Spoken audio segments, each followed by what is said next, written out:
போன வாரம் என்னோட கிளினிக்கு வந்த ஒரு பேஷண்ட்டை பத்தி தான் உங்களுக்கு இந்த வீடியோல ஷேர் பண்ணிக்க விருப்பப்படுறேன். ஒரு அம்மா அப்பா ரொம்ப பதட்டத்தோட ஓடி வந்தாங்க. அவங்க ஒரு 5 வயசு குழந்தை காதுல அந்த பாசி போயிருச்சு அப்படின்னு சொல்லி வந்தாங்க.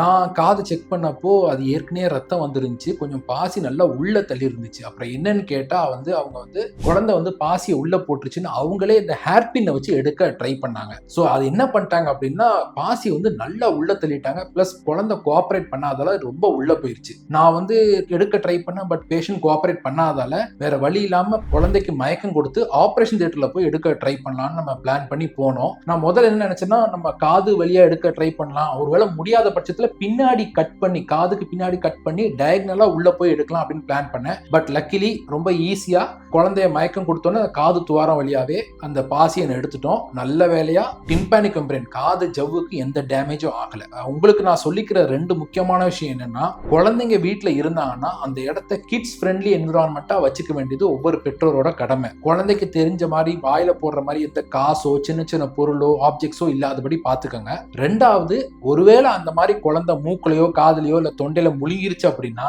இமீடியட்டா டாக்டர் கிட்ட வாங்க. ஏன்னா let the professionals do their jobs. நீங்க எடுக்கிறன்னு ட்ரை பண்ணி தேவையில்லாம அதை இன்னும் கொஞ்சம் நீங்க டேமேஜ் பண்ணிட்டீங்க அப்படின்னா குழந்தைக்கு ரொம்ப கஷ்டம். ஸோ இந்த 2 விஷயத்த நான் இந்த வீடியோல உங்களுக்கு ஷேர் பண்ணிக்க விரும்புறேன். தேங்க்யூ.